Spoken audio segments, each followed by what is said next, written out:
Here we've got a 1989 VN Holden Commodore.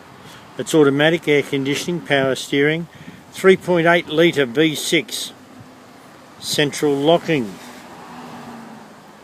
It's got good tyres.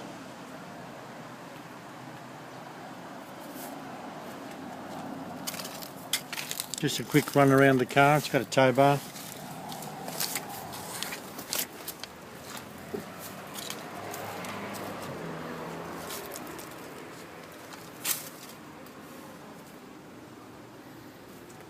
Tinted windows.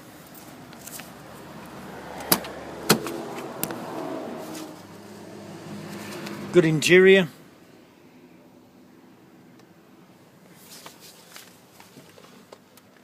And it's travelled only 118,000 kilometres.